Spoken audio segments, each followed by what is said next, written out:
The views and opinions expressed on this program do not reflect the company, owners, management, staff, clients, or partners.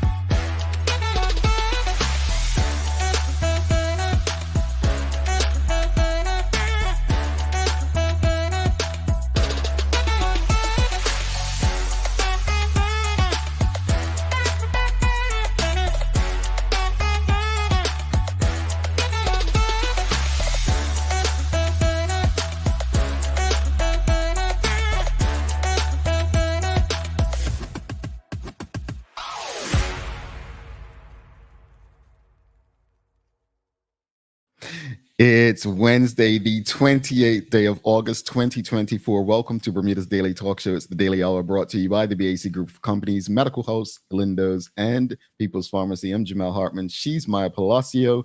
And I believe Teo Dill will be with us in a bit to bring you the latest in the news break brought to you by People's Pharmacy. Happy Wednesday, MP.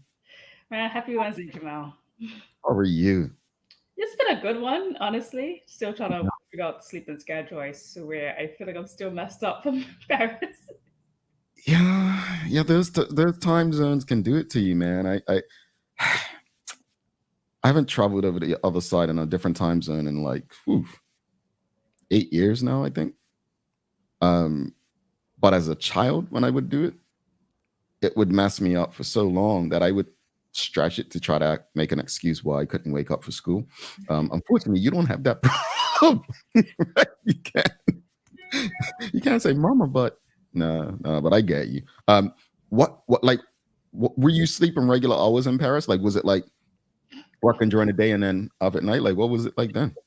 Yeah, that's a good question because I feel like, and again, when Couture is on here, we talk about a lot. Like, it was a lot of no sleep.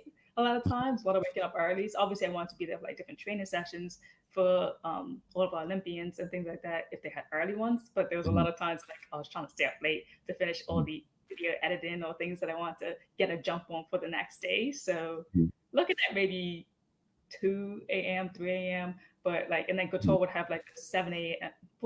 7 a.m. chef meetings, but she'd be like up until again 3 a.m. doing things, like even messaging me, like literally, it was so funny. Times I think back to it, I'm just like, I'm so tired, but like here I am. One time I fell asleep on the chair out on the balcony. No, that's when you know you're tired. When you just fall asleep anywhere, that's when you know you are tired. All right. Oh, well, glad to have you back. Hopefully your sleeping pattern, gets better. When was it ever good? Yeah, okay. Well, I mean, we can blame our guest today for keeping you up late. Yeah, that's what we're gonna do. You're probably partying. We're partying with Dara. Anyway, greetings everyone, and thanks for making us part of your daily routine. A good one today as we welcome another Bermuda Olympian, Dara. Help me with the last name because it's like this is a star name, by the way. It reminds me of Sancha, like how we had what's her name? Lana Young on, and she said, dang, that's a star name. But I like Dara's last name. He can just go by that. It sounds like The Rock. Don't you agree? It is a pretty cool name. I must admit, the first time I heard it, I was like, Alizadeh? When he said the whole name, like, yeah, it's pretty cool. The commentator, Alizadeh's coming through. Alizadeh can it's like it's a star name. But anyway, Dara's coming on. We're gonna cheer on his last name, Alizadeh. Hartman's just so boring. I'm sorry. It's just a boring German name, but we're looking forward to speaking to Dara about his Olympic Paris experience and, what he had to put up with Maya, I mean, spending 2 weeks with Maya. I didn't mean that part, Maya. I didn't mean that part, but I missed you. He took you from us, but the Daily Play. Who wanted to contact me every day, like, let's keep it real, Jamal. Yeah. Even though she only answered me once, well, I hit her up twice, 3 times, but yeah, panic mode. But the Daily Play is music today, Maya. Okay, I get music. If you get today, I can't even guarantee I'll give you anything because I'm broke, but I honestly, you go up 10 notches in my book. Like seriously, if you get today's one, Yeah, you go up 10. I want to see if the Bermudian people are going to get today's one. I think the older Bermudians, when I say older Bermudians, people who are probably 50 and over, will get today. But Maya, honestly, if you get this, yeah. Anyway, all right, folks, you know what to do. Go on our website, subscribe right now, thedailyhour.com. Remember, we're giving away up to $1,000 in prizes on September 9th as we celebrate our 1,000th episode. In order to win any of those prizes, you must be subscribed to the website. So if you don't know if you're subscribed, subscribe. All right? You will start getting an email or two next week with some hints and clues as to how you can win up to 1,000. No excuses. We don't want to hear anything about, well, I didn't know, I didn't get it. Subscribe. That's all we're telling you to do. All right? And also follow us on all of our social media channels to stay up to date with all that we have going on. There's going to be a lot of content coming through our social media channels that you want to make sure you don't miss. And make sure you help us grow beyond the mic as we do our part to continue to improve our community. All right. Well, Suzanne Ingham says, awesome Wednesday, Jamel and Maya and Teo. I love your background, Maya. Yeah, I mean, she just... what's this right here? This showing. I had some paper right there. Ooh, I'm sorry. Look, this is live. Now stop that. But anyway, Maya just what I have blue and purple lights, but they don't look as pretty as yours. It's because the hair gives it an added effect. You wouldn't understand that. Yeah. We don't have that. All of that with no pay. Thank you. Oh, talking about your Olympic thing. Oh. Yeah. Honestly, it was an amazing experience. Like I said, beautiful challenge. So, Sanchez says, "Don't make any bets with him. He doesn't pay up." I seems I've got a reputation with you all, huh? No, if Sancho's schedule, you know what? I'm blaming Maddox. If her son Maddox didn't have us so busy, then I would, have paid up. All right. Suzanne Ingham says, Jamel, your background is a little paler. Yeah, my lights are darker than what it looks like. It's just that the light in front of me is bright. It turns it down. All right. Well, let's get into today's conversation, folks. It's an important one. And so in the Royal Gazette yesterday, a low-cost store set to close after demand for product falls.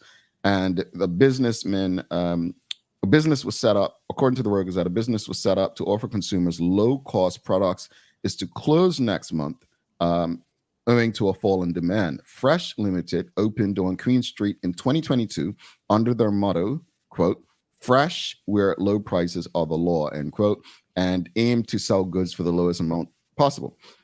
It was selling everything from knives and body soap to floor cleaning services and plates between $2 and $6. Some products, such as body washes, were selling for $9 less. Basically, it was a low-cost store, but they're closing. And I think we've seen this story before, but Mr. Wales said they need volume in terms of sales, and they're just not getting the volume in terms of sales. So what are your thoughts on that? And I guess the question of the morning is, what advice would you give to new businesses that have recently opened up? Like, what would you tell a person, whether they're in retail, it can be a service business, but what advice would you tell them? Because I don't want to be a Debbie Downer or a negative, but I always wondered how a concept like that would work in Bermuda. It's easy for dollar stores in the US or low-cost stores because they have volume, like they have a greater number of people. In Bermuda, it's just so hard doing retail, period. But a low-cost business, especially in the city of Hamilton, was always going to be tough because you don't have the volume. And then here's the thing I want to tell anyone. This is my piece of advice. I never go first, but I have to say this. Whenever a business starts, it's all great. It's like a relationship, Maya, right? A relationship starts. Oh, this is the best thing ever. It always starts great, right? And then it falls off. So I will tell anyone who's interested in starting a business or new to business, it's not going to last. You have to evolve. You have to respond to the changes, right? I don't know the ins and outs of every business that have closed, but I tell you what did Craig Simmons say? He said it more than one occasion on this show. Was it 90% of businesses don't last 3 years or something like that? It's not easy. It's not easy. So audience, what advice would you give to new businesses that have recently opened up? And would you open any kind of business in Bermuda in the current economy? Would you open any kind of new business, any kind of new business in this current economy? Would you do that? Maya, you seem like you're ready to. Look, I think we said before we came on the show, and Sandra had a great comment about it the other day in our chat, but I was just like, yeah, location, location, location. Please go. Oh my gosh, I didn't even read that. I swear, Sandra, I did not read that. But literally, go where you are needed and not where you think is popular. Because in, like, for instance, in those places that even this store may have popped up, but it's just like, was there a need for it really in the city of Hamilton, where there's so many tons of like different stores in that, you know, realm almost, and also basically that's like where people do, like, people who live in that area live in like really like the retail is super high. It's not going to be an convenience for them to shop there. So yeah, it's just like one of those things. It's just location, location, location. That probably wasn't the best spot. Yeah. Well, let's go to the comments. Audience, question of the morning. As you saw, the business Fresh Limited, which was located on Queen Street. I think that's where the old Leisure Time was, right? They are set to close. What advice would you give to new businesses that have recently opened up? And also, would you yourself open any kind of new business in Bermuda in the current economy? Well, Derek Hendrickson, he says, honestly forgot they existed after the initial launch video that was going around, but I think location would have been a major factor. Yeah, well, look, Phil said something in our group last night, and again, I don't think these comments are private to our TDH group, but he said the crazy thing is some folks look at articles in the RG as marketing and advertising. And for Derek to say that he didn't see anything as after the initial launch, there's been this old adage, this old thing in Bermuda where, well, we don't have to advertise. We don't have to market. This is Bermuda, word of mouth. I tell you what, if you go into business and you think that you don't have to spend $1 to market or advertise, you're probably not going to last long in business. It's just the reality, right? Mia Page, she says, like a relationship. I love this. She is nuts. I love this analogy. I'm laughing already. She said it's true. You have to keep falling in love with your business every day. It's like a marriage or raising a child. Absolutely. It's your baby. It's a part of who you are, right? You know? B. Denise Hollis says most people who shop discount won't want to pay parking fees. I didn't even think of that, right? Because you got to pay to go into town. I think a different location outside the city would have been more successful. Yeah. Agreed. I think a lot of people focus on location. And, you know, I think that should be part of your SWOT analysis, right?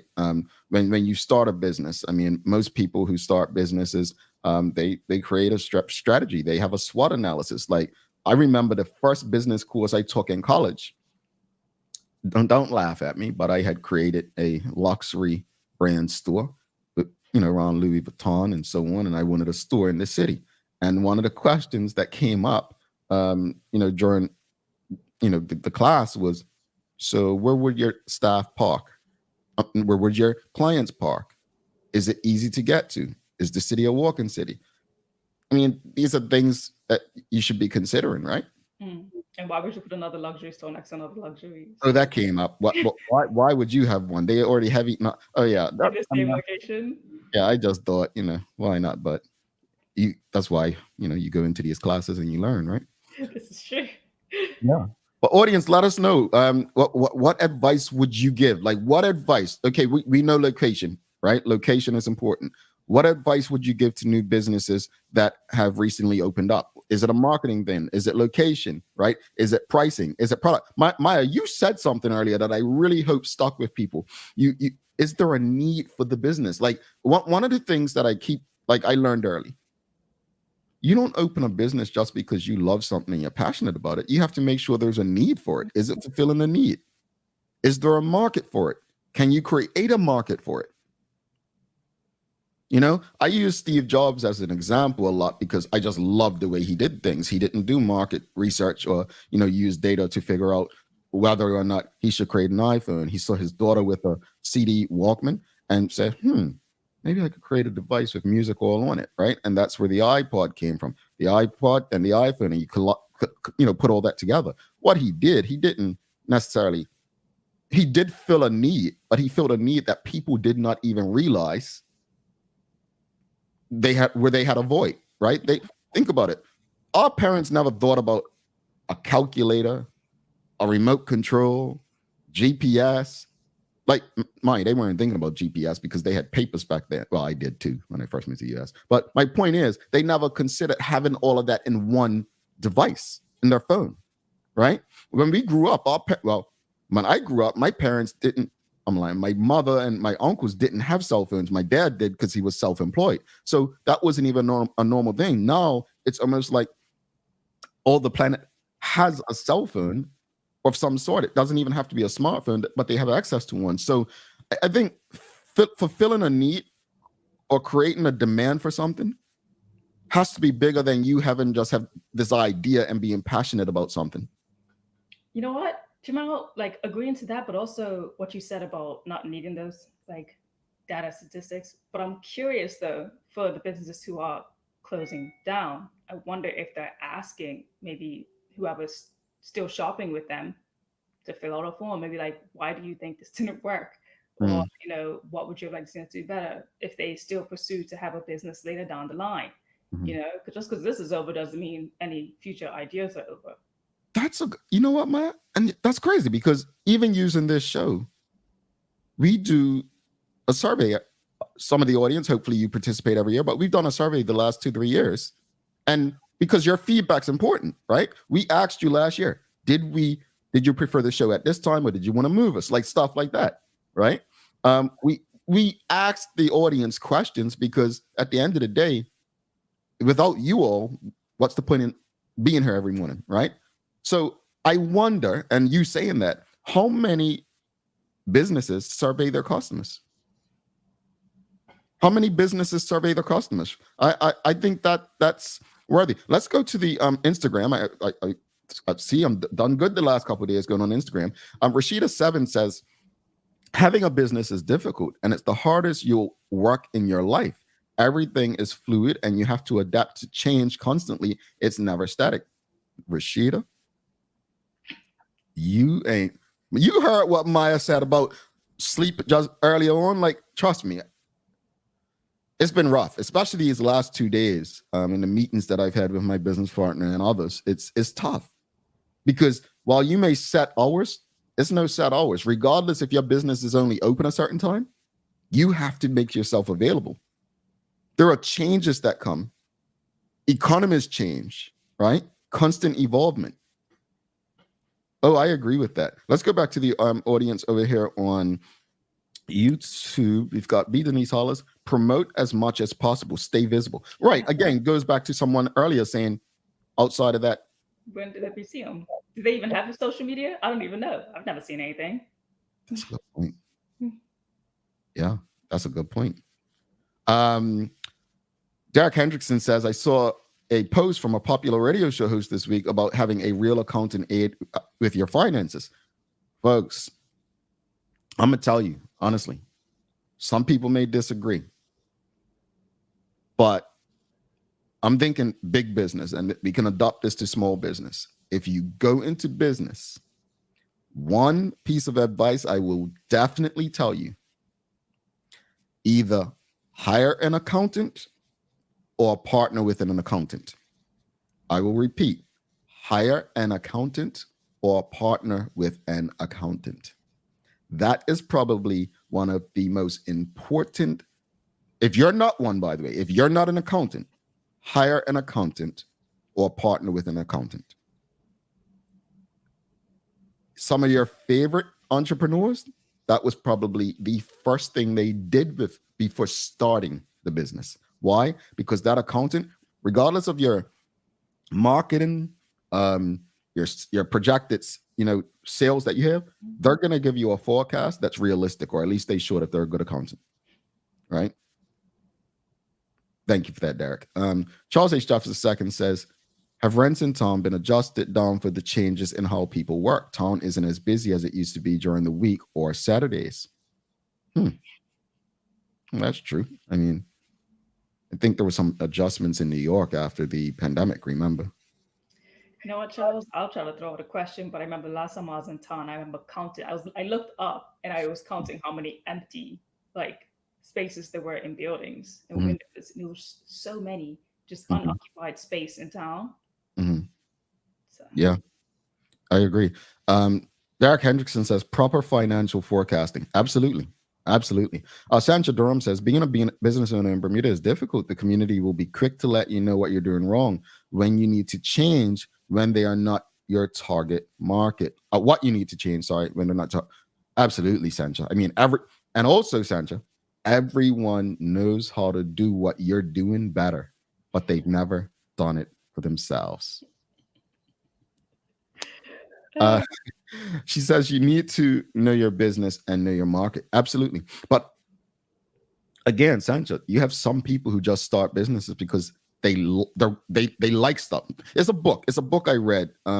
It's called I'll have to share it at a later date because I packed all my books away for my move. But it's about entrepreneurship. It's basically a person who was working in a bakery and they were like, I'm the baker here. I do all the treats. Why am I doing it for this person? Let me just go and start my own bakery. They went and started their own bakery.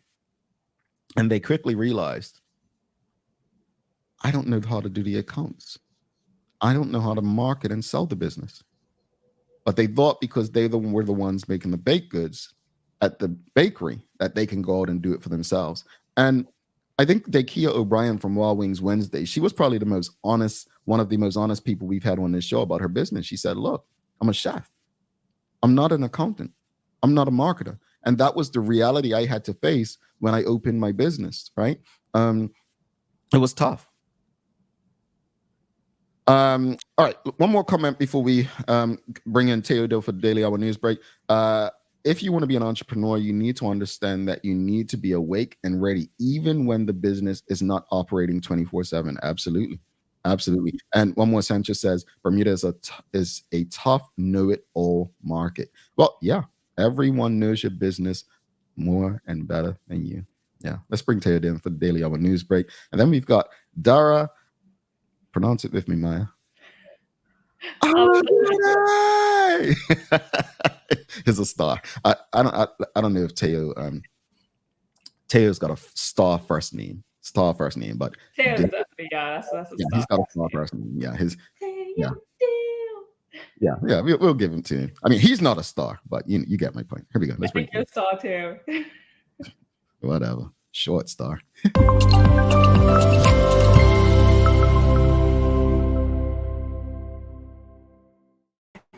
See, morning, y'all. I appreciate you, Maya. Thank you kindly. Jay, hey. I don't understand. Hey, Tay. I'm taller than you. We've been through this. I'm not saying by much. Tay, but I got you. No, we're gonna bring out the measuring tape when we're next together. And yeah. What's up? Maya, look. I'm gonna put it this way, right? I am close enough to 5'8" where I can round up and not feel crazy about it. This one. If he rounds up to 5'8", it's begging. No, but that's because my head's fat round and your head goes up. That's why. Oh, that's bro. That's like him talking about my hair. My hair is a little bit bigger. That's why he does. That's right. See, you know it. He has hair. I don't. You know how, like, this is gonna sound weird, but you know how thieves. I don't know if you both know any like professional thieves, but I know a couple. Like, you know what I'm saying, I've got a diverse interest in life. Thieves tend to have the best security systems. What I mean is they worry about the thing that they are. You know what I'm saying? Like, it's more in their mind than the average person. Jay talks about height so often because it's always on his mind. See, Yeah. like I don't really think about how short I am that much. See, It just doesn't occur to me to come up because it's unremarkable. But for him, you know, you said you don't think about how short you are. Jamel, You're short. it's just a personality trait. I'm worrying about you short people. I'm taller than both of them. Anyway, we're platforms around me. But anyway, Tay, real quickly, answer that question though. What advice would you give to new businesses that have recently opened up? Because when we were at the radio station, you know how many young people came around there with business ideas that advertised today, and we won't see them business be closed tomorrow. Like you know that. See, I think, and I don't think this applies to the closure of Fresh because Brother Sharif, he's got like a long history of being successful in the entrepreneur space, right? Yes, thank you for saying that. Yeah, like he's been winning. So this is not representative of anything other than like a combination of bad choices and bad luck, I think. But typically speaking, we all know a whole bunch of people, particularly young people, that say they want to have their own business. But if you have a couple of follow-up questions, it's pretty clear that it's not that they want their own business. They just don't want nobody telling them what to do. And they still want to make money, right?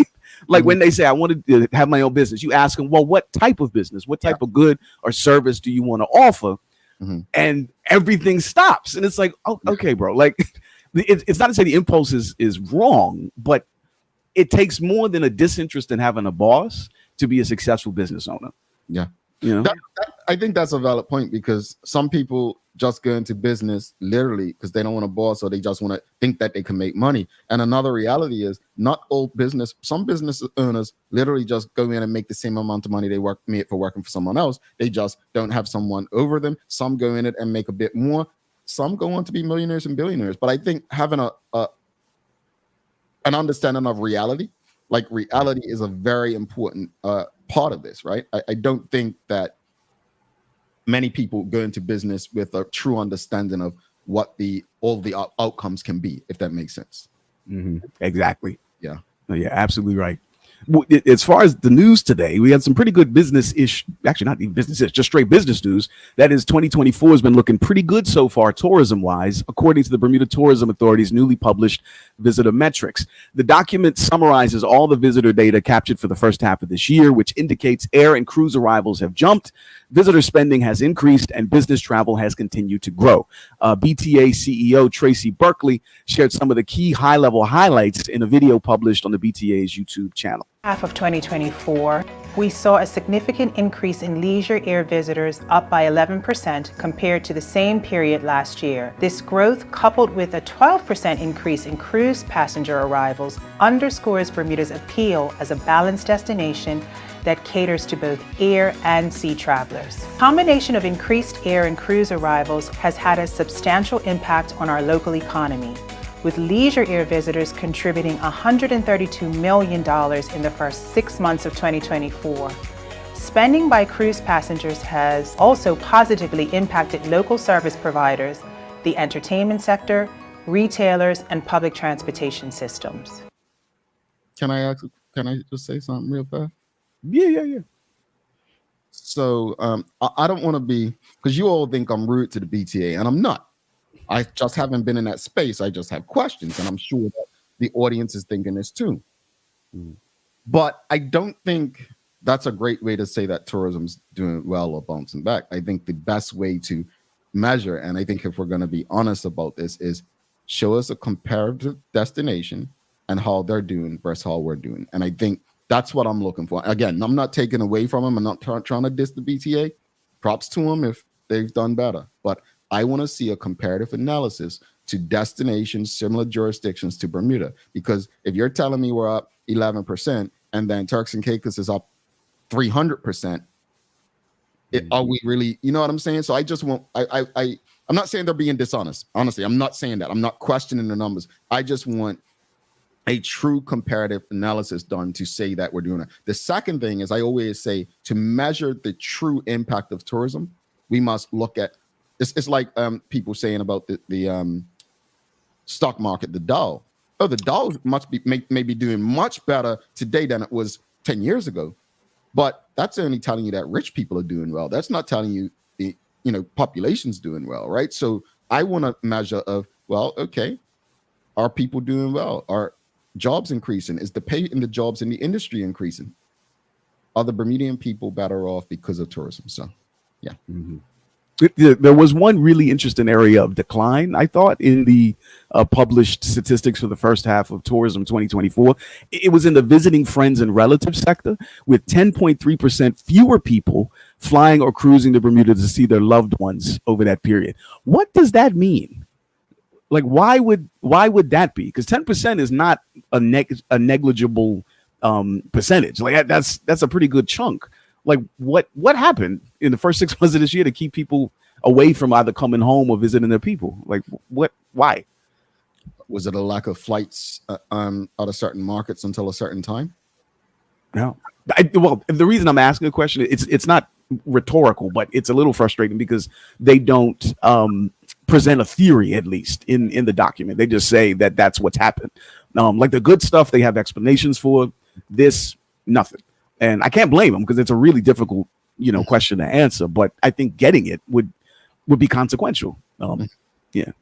Okay. Well, in other news, the public consultation on national pesticide regulations is complete, and it's been published by the Ministry of Health. You can find the document yourself on gov.bm. Scrolling here, it represents the compilation of community feedback submitted between June 28th and August 4th, providing guidance, I should say, on the proposed pesticides regulations intended to make local pesticide use safer from a human health and environmental perspective. This is really important for us here in Bermuda, since we're one of the most densely populated countries with rainwater harvesting for drinking water. So if the chemicals are dangerous, they're going to make their way into our tanks and onto our bodies. Now, this is particularly significant since the consequences of getting this kind of thing wrong can be catastrophic, as underlined by the U.S. EPA's recent emergency ban, like within the past 2 weeks, on a popular weed killer.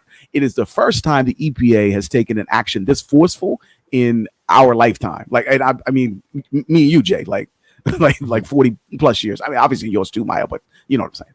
Pesticide to control weeds. It is used in industrial farming of broccoli, Brussels sprouts, cabbage, onions, even possibly watermelon. So now, for the first time in nearly 40 years, the EPA is using its emergency authority to stop the use of DCPA. They are citing the risk to pregnant farm workers exposed to this chemical. The EPA says exposure can alter fetal thyroid hormone levels, which is linked to low birth weight, impaired brain development, decreased IQ, and impaired motor skills later in life. That bothered me for some reason. Well, it should. It's terrifying. Like that. You know why it really bothers me? Because most of us, I'm speaking for everyone, most of us won't even consider that as we go about our daily lives, how much it impacts us, right? Mm-hmm. Well, I wanted to reach out to Maya last night to ask her if she could help me find whether or not DCPA was something that we use in Bermuda. Because I Googled and Googled and Googled. I couldn't find anything. And I figured Maya would be better at that than me. So is that something you could do? Mia said Roundup is used constantly here. It needs to be banned ASAP. Is it? That's what she said. Yeah. And she's Lord. She's an environmentalist. I'm going to reach out to some farmers today. Yeah, man. If you could suss that out, it would be spectacular, Maya. I'm sorry to interrupt you, Jay, but forgive me. No. I was done. I was just, yeah. Okay. Well, I got some good news here. Bermuda's greatest Paralympian is carrying our flag today at this year's Paralympic Games in Paris. This will be the fourth time that Jessica Lewis, who participates in the T53 100 and 400 meters events, will be competing in the games as she leads the Bermuda contingent in the opening ceremony. She will be joined by Yashay Da Silva Andrade, who will be competing in bocce tomorrow.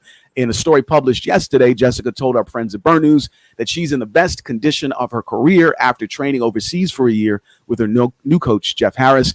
Good luck, Jessica. We are all rooting for you. I am so proud of that woman. She's special. Congratulations to her, man. Congratulations. Let's give her some air horn for her and all the best to her. More medals for her. Yes. Mm-hmm. For sure. Now, as far as the weather is concerned, last night's thunderstorm advisory is no longer active, so conditions should be reasonably stable for the rest of this week. That is a weak northerly low sneaking past a shrinking slice of high pressure will give us short bursts of cloudy spells and rain in between mostly dry, clear skies between now and Friday. That said, The combo of gentle wind and hot daytime air do favor the development of some more thunder and lightning. We'll keep you posted in the coming days about all that. All righty. Maya, you've got some days of the year for us or history? Yes, got some days of the year, history of the year. Yeah, you're right. So on this day in 1955, while visiting family in Mississippi, 14-year-old Emmett Till, a young black boy, was brutally murdered for allegedly flirting with a white woman 4 days earlier. So his death is said to have sparked the segregation movements, and when his mother made the choice not to, hide his face and his body after it was brutally mutilated and murdered, to let the world see it, and that burst into all the movements that we saw following afterwards. And the woman who lied and accused him is actually died last year at 88 years old, for those who didn't know. And then also in this day, in 1963, is when Martin Luther King delivered the "I Have a Dream" speech. Mm-hmm. Hey, remember I said this before, probably last year this time, we played that on Hot back in the day, his entire speech. Yeah, but touching on Emmett Till, right? That's one of those things that will always bother me. Remembering reading, about him being told when you were young, and he allegedly whistled to the woman, and then they sought him out looking for him, basically kidnapped him and beat him, and the men were not prosecuted.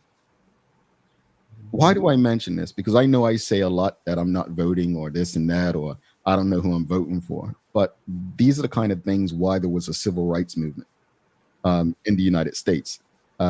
Local elections are so important. I know people get distracted in the US by, the presidential election, but those local elections were so important in the US because of things like this, because people were able to get away with stuff like this, literally brutally.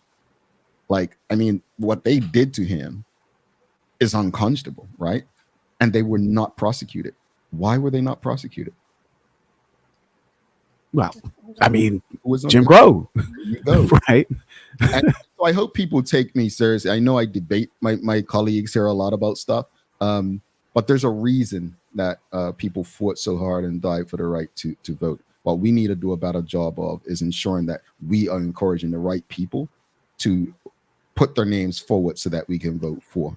And in a Bermuda context, with elections coming up and so much talk coming about people leaving parties or doing whatever in the space, it's important that we have the right people there, because these people are there to set legislation and policies that are going to give us the best chance at life. And so it's crazy how those two things anniversary are on the same day. Mm-hmm. Yeah. Absolutely. Yeah. Hey, thanks so much, Tavy. We'll talk to you soon. No, I appreciate y'all. Good to see you. All right. But folks, don't go anywhere. We're going to take a quick break. We're going to be back after this short message. We've got Dara, Bermudian Olympic rower, coming on in 2 minutes, 31 seconds. Don't go anywhere.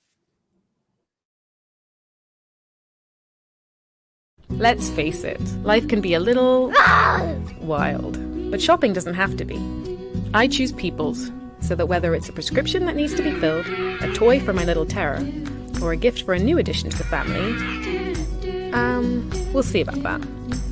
Everything's available in one convenient location. Some call it People's, I call it my one-stop shop in the city. People's, we're here for you.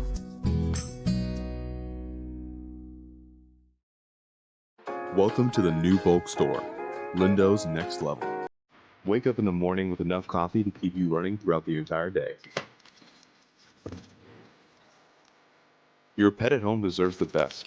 Stock up on dog food to keep your puppy happy. Need a quick, tasty lunch at home? Your chicken nuggets will be jumping right out of the freezer. What's a movie night without popcorn?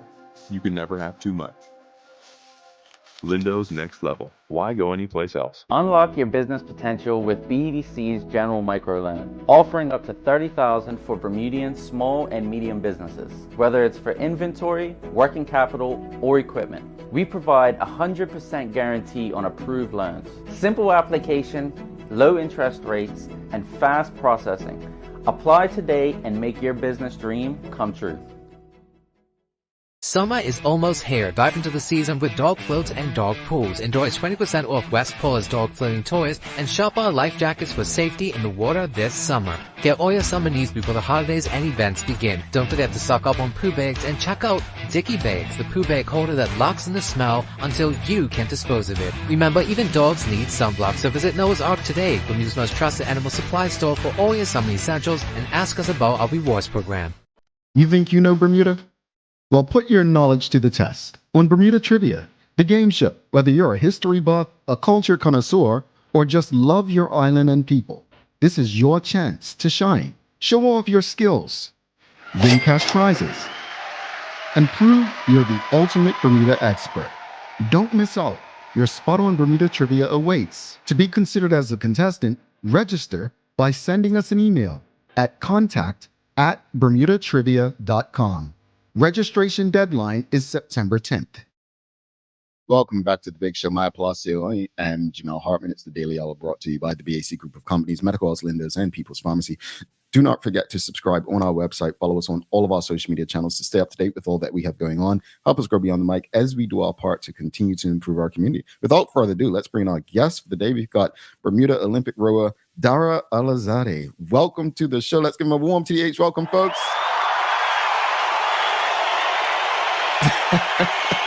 Calm down, folks. Calm down.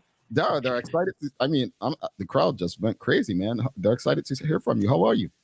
I'm all right, Jamal. How are you doing? Hey, Maya. Hi, Dara. Look, I want to start off first by just saying, look, if we're pronouncing your last name wrong right now, let us know, because I'm like Alizadeh or Alizadeh. No, you got it. Alizadeh. Yeah, you nailed it. I got it. Thank you, man. We had this talk before the show. Now, if I'm that bad, if he told me before the show and I still got it wrong, then I guess those SAT results were really true. I shouldn't afford them. But anyway. No, you guys nailed it. Thank you so much, man. Thank you for making time for us. And for those who don't know, before we even get into the Olympics this year, just tell the audience a bit about your background and how you got into rowing. Yeah, sure.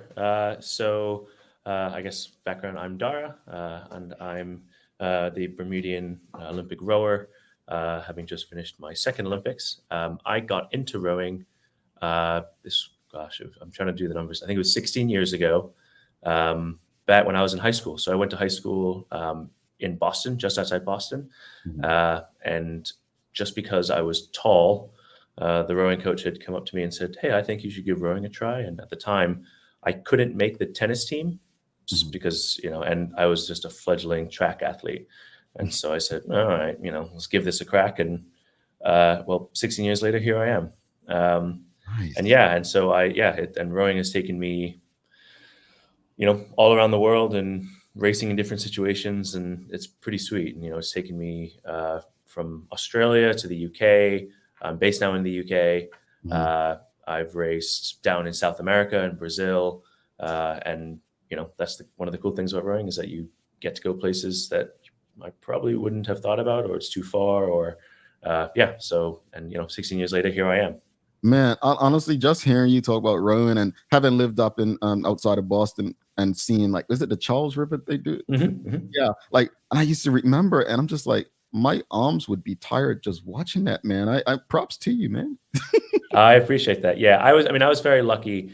So the combination of my high school was very good at rowing, and that I was sought out to do it, because I would have never done it otherwise. Because the rowing team, well, not that I was cool, but the rowing team was just equally not cool at the time, in my view. So it turned out to be a very good fit. But then also on the Charles, there's no better place to learn how to row. There's such a good rowing culture in Boston, and so that worked out pretty well for me. Nice. It's a great place for rowing. Nice. So Dara, now that you're back from Paris, you've had some time to settle and to think about your entire experience. Can you tell us maybe some of your favorite moments while racing in the men's single sculls? Well, I guess probably my favorite moment of the racing was, so I had 4 races. I'd probably say the semifinal was my favorite, only because I won my semifinal. And that's always fun. The whole point of the sport is to be ahead. And so And what's nice in rowing is that because you're going backwards, right? You're rowing backwards. You can see the entire field if you're ahead. And so that's quite nice, right? It's not like you can just, if you're not like running, right, you only see nothing ahead of you. In rowing, you can see the whole field. So that was quite fun. I enjoyed doing that. And then I guess on a broader, spectrum, having crowds for the racing was pretty special. Normally at a World Championships or something, or a World Cup, there's maybe a couple hundred people there. It's mainly friends and family. Rowing's not a particularly popular sport, and it's a terrible spectator sport, to speak very openly. But at the Olympics, I mean, you would get people starting at the 1,000. So in a 2,000 meter race, you get people starting at the 1,000, just, camped up and cheering as you came by. So when you cross the 1,000, you start hearing fans, if you will, thinking, wow, that's pretty cool. And then by 600, 500 to go, it's like a mini stadium. And that was a really cool experience. I was like, oh, okay, this is actually a real sport. This is not like, not like the friends and family who come to support you because they have to, sort of thing. Can you tell us about the differences between the 2020 and the 2024? Mainly just like because there was just two of you in 2020, just you and Flora, and now this time there was 8. What difference did that make competing? Yeah, I think that was probably the most fun difference for me. So I mean, obviously there were a ton of differences between Tokyo and Paris, and one of the big primary things were that Tokyo was during COVID, right? So there was a lot of restrictions in the games, but also in Tokyo, the Team Bermuda was 2, and it was me and a very little known athlete called Flora Duffy. I'm not sure if you heard of her. But yeah, and at the time, Flora was in a hotel during the games. And I've learned that a lot of the triathletes, and for very good reasons, stay outside of the village in hotels. So that meant in the village, it was really just me. And especially with the COVID restrictions and everyone being a little bit more isolated than normal compared to like with other teams, it felt, while it was a very cool experience in Tokyo, it really just felt like, oh, it's me and my coach, Rob. There was Brenda, and my brother was there, Aria, and then, the rest of our team, or rest of like the support team. But it was very, very limited. And then for Paris, when, found out that we had a team of 8, and, with, I think Janai was the last qualifier in like end of June. So that was pretty cool, right? That was cool to have not only a much bigger team, but a majority of them spending some time at least in the village at different points. And that was really cool because it felt, we had actually a team. That was fun, and we had other athletes there, and obviously, and our fantastic social media lead. So, quick plug there. Wonder who that was. Let's get back to a little bit of the competition and just knowing that the Olympics, when you get there, it's like such a huge magnitude. There's like all these other Olympians, everyone's top of their class. So how do you maintain kind of like mental toughness throughout it? Because the regatta is a long period, like you're racing for quite a long time. Yeah, so I would say what's helpful in that situation is that it's the regatta structure is quite similar, at least in the men's single, to a normal world champs. And so when you arrive to the Olympics, there's obviously just a lot more like hoopla. I don't know how else to describe it, but there's just a lot more fanfare, and it's a bit more of a circus, just because there's so much going on besides the rowing. But what I think Rob and I did a good job of was really just saying, okay, we got here early, we established ourselves, we took in all the bright lights, but then it's really just it's just treating it like any other regatta and there's a bit more space than a typical World Champs or World Cup. And yeah, so it was, and because we got there early, we could take in all the extraneous things of the Olympic experience. But then when it came to competition time, it was really just zeroing back in, and we just had to focus on what we were doing. And that then became, that allowed me to just focus on the competition and not get overwhelmed by the bright lights. And because, I remember in Tokyo, the first time I went out there, the lights were very bright, and I kind of seized up in a couple of races because it was such a big thing. Whereas this time, you're a little bit more experienced. That didn't happen as much, right? Or that didn't really happen at all in terms of the lights being too bright. But yeah, that's really, it's just about taking each day as it comes and just trying to think about in a regatta, what tree you go down and who you're going to be racing against. At the end of the day, it is really just about crossing the line first. That sounds very cliche and, simplifying it, but, there's not too much strategy. It's just about getting to the line first.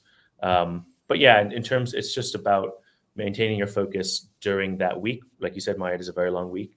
But then also being able to manage recovery in between. And because we were focused and we were just, not getting distracted by anything, we were able to manage that pretty well. Yeah. Audience, if you have any questions or comments for Dara, please send them through. We'll get through as many questions or comments as possible. But if you have anything you want to ask or say to Bermuda Olympian, please feel free to engage. Maya, sorry. Indeed, yeah, especially when it comes to your own experience there inside the village.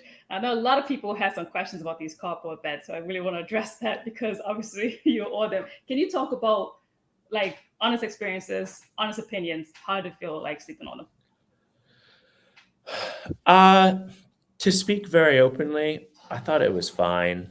Now, I personally I don't need a super, I think that mattresses are a really overhyped thing. And I know people can spend a lot of money on mattresses and get a super comfy whatever. You get a decent mattress that's pretty firm. I'm pretty happy. So I thought it was fine, right? My sleep quality didn't go down at all. I think it's an interesting concept. And, if you had a cardboard bed, just by the name of it, doesn't sound very comfortable. And I think there was just there was a lot of traction gained by people talking about the cardboard beds. And I do remember that some other teams did mention that they were not particularly pleased with it, but then they would just bring a mattress topper, or something to make it more comfortable. I didn't think it was that bad. I thought, it was kind of funny, but it didn't actually impact my sleep at all. So I had nothing. It was quite neutral. If there wasn't anything special about the cardboard beds, but it was quite neutral, I thought. Mm. And now, talking about you actually being the flag bearer, the closing flag bearer for the ceremony, I'm going to play this one quick video for everyone to see Dara's performance as he was the flag bearer for Bermuda. I'm not sure if you've seen this video yet, but here it goes.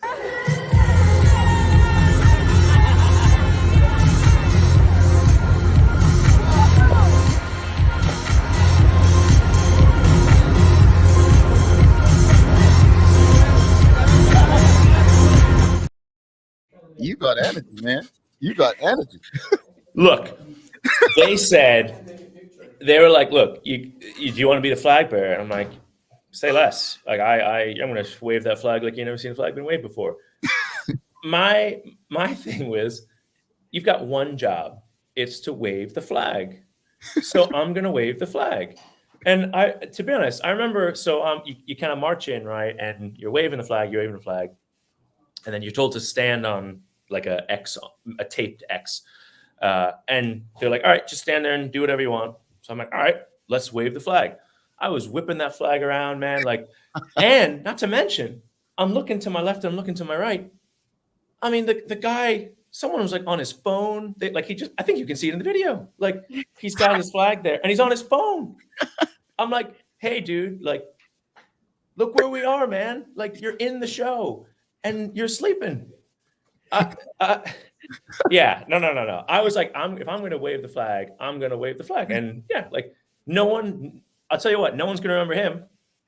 Dara, honestly, that defines Maya, you're going to have fun with this content, but that literally defines the time we're living in. You were in the moment, bro. Maya, can you play that again? Seriously, this is what in the moment looks like, folks.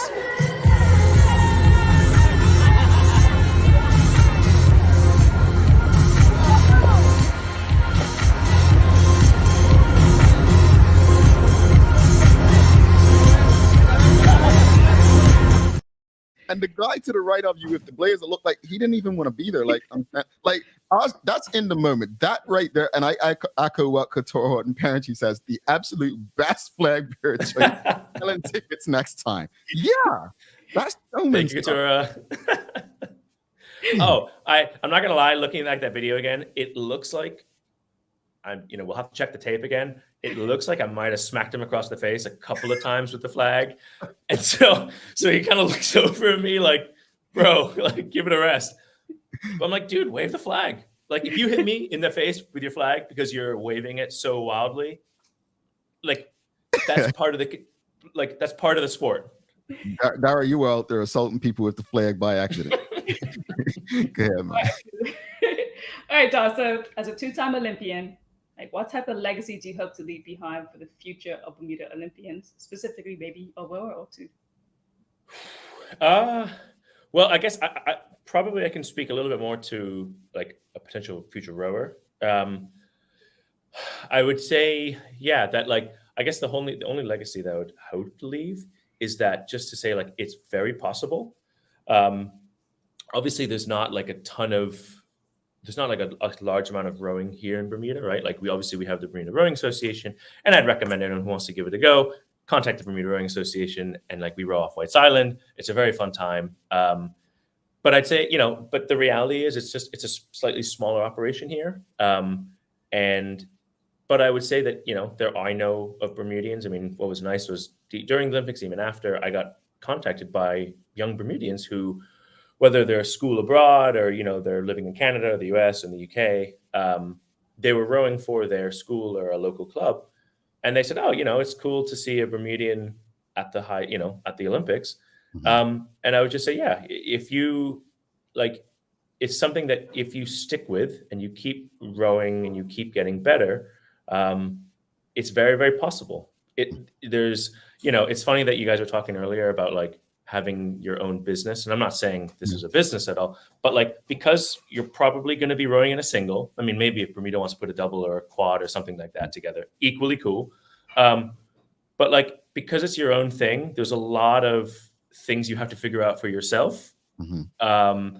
And, yes, there's support here from the BOA and the Bermuda Rowing Association, but, a lot of it you have to do yourself, but that's because it's your thing. It's you want to do it. So you have to be the one who goes, organizes your training environment, finds a coach, says where you're going to be, I'm going to live in the UK because there's rowing there. But it's very possible, if you really, really want it, you can do it. And the only thing to say is that if you're in the rowing world specifically, the rowing world is very, very generous, I would say, and people want to help. My whole rowing experience internationally doesn't happen without the generosity of others. I'm flying around the world, training in different locations, but just on, they invited me and I could train and use their equipment and use their coaching and train with their squads. And that doesn't happen, or even Rob, my former university coach. That doesn't happen without their generosity. And so, but it's very, very doable. And if you want to do it, you can achieve it. All right. We got some questions from the audience there. They love your last name, Mr. Alizadeh. What does a normal training day look like for you? Is asking Mark Officer Phillips. Yeah. So a typical day is, so I train 3 times a day. So it'll typically be, I wake up at 5 and I'll head down to the river and get on for a longer session. And so rowing is a mileage sport. So most of the time I'm spent just training at what we call zone 2 training. So, try to keep my heart rate between like 65 to 72% of max heart rate. And it's just going out and spending miles. So like whether it's 24 kilometers, 20 kilometers, something like this, that'll be the first session. I'll come in, I'll have a bit of a snack, a little bit of recovery. Then I'll go back out for a second session. That's a little bit shorter, either from 10 to 16 kilometers. And then, that would be the morning. I'll come back home, have a bit of a rest, just recovering from the morning, to get ready for a third session, which is either on a stationary bike or the rowing machine. And then otherwise I've got weightlifting. And so, yeah, it's basic. And then, now expand that over a week. It's 6 days a week, 3 times a day, and it culminates at about like 25 hours a week. To divvy that up by the 6 days, you're looking at like around anywhere roughly from 3 to 5 hours a day each day. And yeah, and that's it. And Sundays are my off day. And so that's the one day I can sleep in. Wow. Wow. We got some more questions. We've got, this is an interesting one. Same person's asking, what songs are your race day playlists? What songs are on your race day playlist? So I guess the first thing I would say is I now don't listen to any music. I used to have a whole playlist of like, it used to be like pump up songs, like, like Eminem and all that stuff. I don't listen to that anymore. I don't listen to like really any music because I want to hear the environment that I'm in. So like I want to hear kind of like the stands and the fans and the music that's playing on the speakers and then the announcer. I want to hear all that because that's what I'm going to be hearing when racing. There was one song that I still listen to, and I don't know if so it's Rompin' Shop by Vibe Cartel. You could say it. Okay, well that's it. Yeah, because that song, like, just because it kind of gets you loose and like it keeps you like, just because of how we you launch 45 minutes before your race, so you can't get super hyped. So you just want to stay relaxed. You want to stay kind of bopping around and like, it's a great song for that. And I like to think it's got the right beats per minute for doing exactly that. And so that's why I listen to it. All right. We like your style. We like your style. Karen Simmons, she's asking, is there a group / organization of rowers in Bermuda that can actively recruit young people, 14 to 18-year-olds? Would that be the Rowing Association? Yes. So the Bermuda Rowing Association is always looking for, keen, enthusiastic potential rowers. I think there are programs that Bermuda Rowing runs, particularly in the summer. So I think they have both adult and children learn to row program, and it's set in a number of weeks over the summer. They bring in a coach from abroad or someone experienced. And they row right off White's Island, so right in Hamilton Harbor. And I think I can send contact info after this, but I think there's a lot of effort going into making trying to expand rowing and get people into boats and trying it out. And I would say that rowing is one of these great sports where once it gets its teeth into you, you're hooked, and because it's a very, very rewarding sport. It's certainly something that I would recommend getting, especially getting kids involved, because 14 is a good age, I think, to start. But I also know people who are started 18 and 4 years later they're at the Olympics. It's very, very doable. There you go. A couple more questions from the audience. Dexter Smith says, you rode in a purpose-built whitewater stadium, but did you have any dark thoughts at all when it was all taken off about the river in France? No. So I guess the only thing, so the stadium that we had was right next to the whitewater, like canoeing and kayaking and slalom, and I don't know the terms, but it was next to like the rough water sport. But we had a flat water lake, if you will, and that was fed by the Seine. Whether it's just my ignorance or the fact that I was focusing on racing, I wasn't thinking too much about the quality of the Seine. It's fed by the Seine, the water. I suppose the only thing is the only way I would be encountering that water is if I flipped. And at that point, I would have much larger concerns or much more immediate concerns having flipped at the Olympics than the quality of the water. So we weren't actually going into the water. And it was probably my happily ignorance that I wasn't thinking about that. Because if I had flipped, the quality of the water was the last thing on my mind. Understood. Charles H. Jeffers II, he's asking, is there a big difference rowing in a river as opposed to the ocean? Speak to that. Yes, so there is a big difference. So actually there's 3 different things you can consider. There's a lake, there's a river, and then there's kind of open ocean. On a lake, which we were rowing on, there's usually hardly any stream, so it's flat water. And sometimes the wind kicks it up a little bit and there's a little bit of chop, but typically it's all right. And that's probably the calmest water, and that's the nicest water to get to row on when you're rowing and in conventional flat water rowing. On a river, you've got a stream, so that adds a bit of, that will change your speed in considering which direction you're going on. Ocean rowing is a very different thing. So a rowing boat is about a foot wide. I don't know the exact measurement, but it's very, very narrow. So it's a very tippy boat. And I'm trying to imagine if you went out, into the Great Sound, anything like that, the water is going to really kick up. That would not be a fun experience in a normal rowing boat.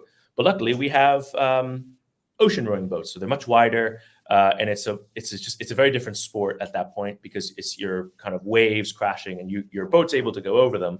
But it's a very, very different experience, albeit it's the same rowing motion. But fun fact for those who are aspiring or thinking about rowing, the Olympics are adding a sport called beach sprints, which is a rowing discipline, but it involves running on a beach, jumping into a boat, going out over the swell around a buoy and coming back. So anyone who has thought about ocean rowing is thinking, I kind of like the open ocean. I don't like flat water rowing. There is a rowing sport for you. There you go. Everybody's included. Speaking about getting back to the Olympics, though, you're currently in Bermuda, right? Next Olympics will be in LA in 2028. Are you considering participating? Is it too early? I mean, what are your plans going forward now that Paris is behind us? So the short answer is no. No, that's it for me. I've had a pretty good run with rowing. I think, LA, that's, I have other things I want to do in life. And, two Olympics is certainly more than I bargained for. It's always enticing because it's always like the next Olympics. But that will never end sort of thing. And so, no, I'm all done. And I can very happily, I say that now, I can very happily walk away, and I'm pretty sure that'll be it. All right, Dara, thank you, and congratulations on your accomplishments. We as Bermudians are proud of you, and we hope that this comment right here is gold, right? Gold medal, flag waving performance, and Rosalind Feynman said you're setting standards as a flag bearer. So we know that though you may not be in LA, whoever comes behind you in that space has a lot to live up to, Dara.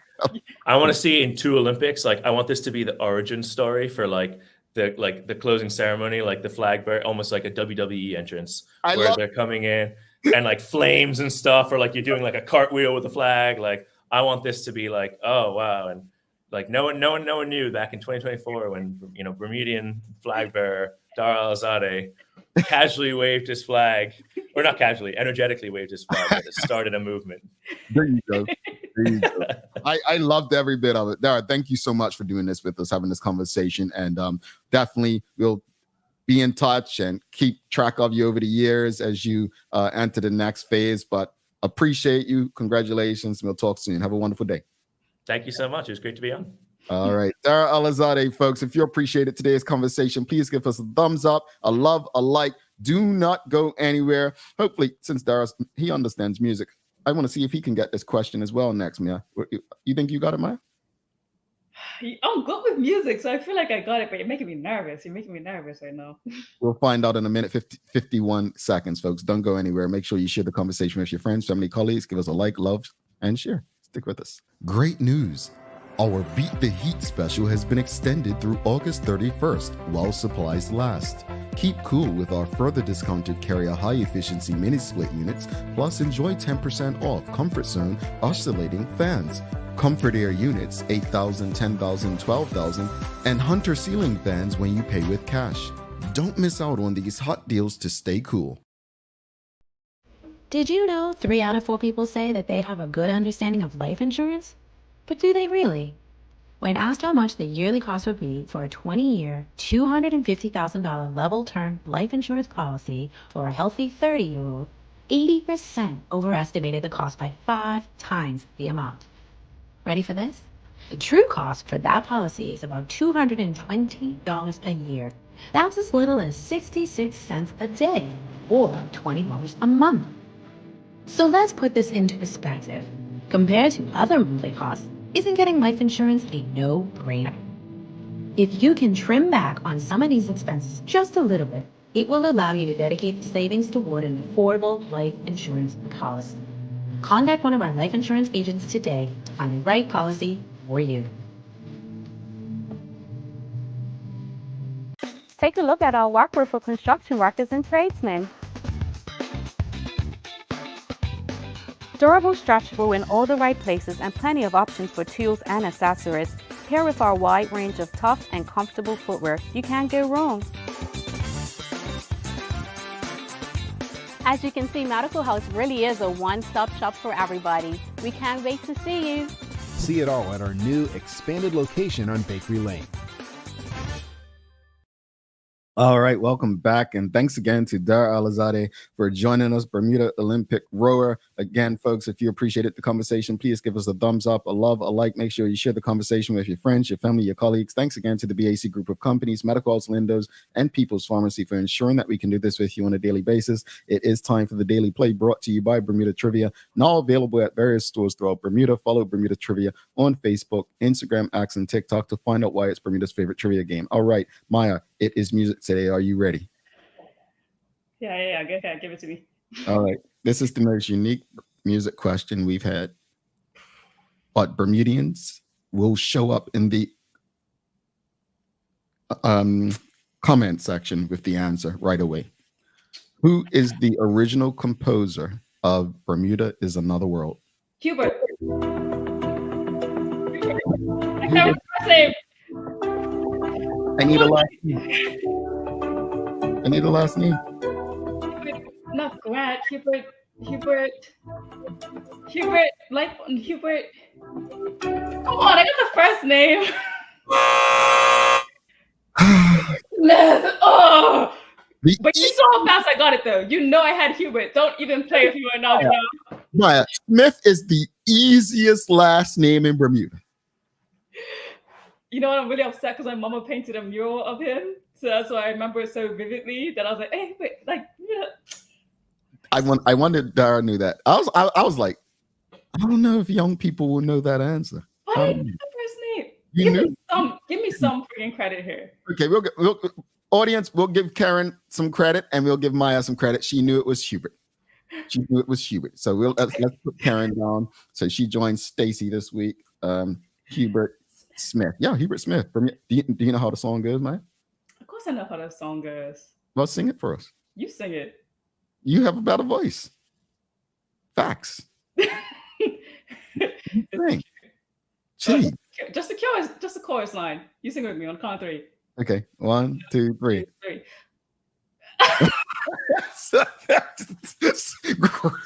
She tried it. I'm the same person. That's actually hilarious. Well, okay. Suzanne feels sorry for you. She said, give it to Maya. She got Hubert. That's a rare name. All right. Suzanne. Well, Smith's a very popular name in Bermuda, so I thought she would have got it. But yeah, Hubert Smith, Bermuda is Another World.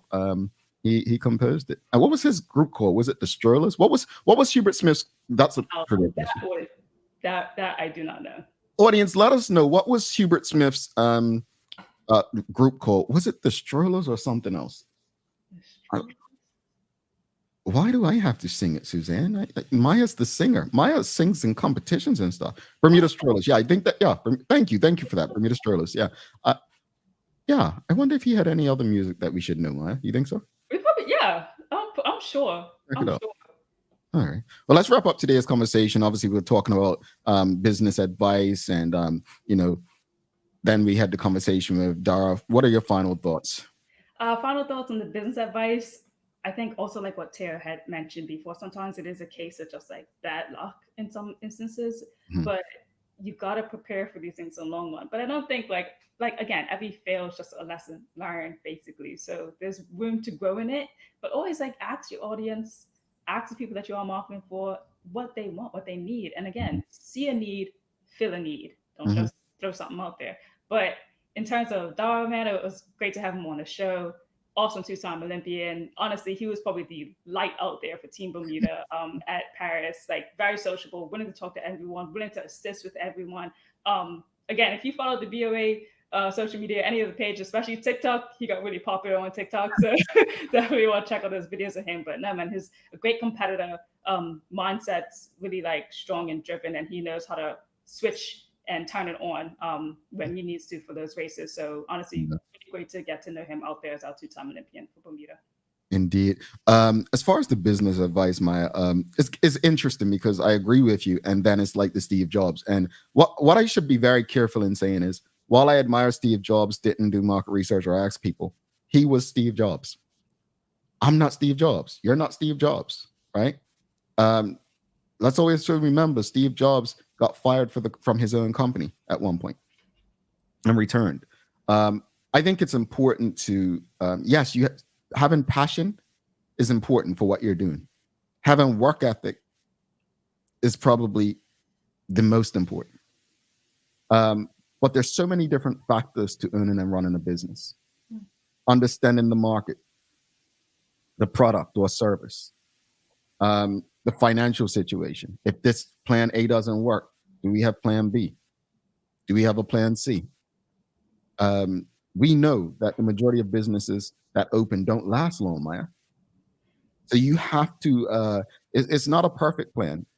It's not something that's gonna go without a hitch.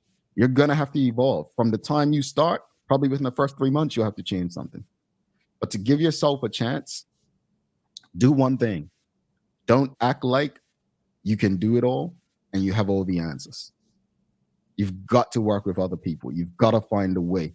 I feel for people whose businesses are closing. You don't want to close it. You put everything into it.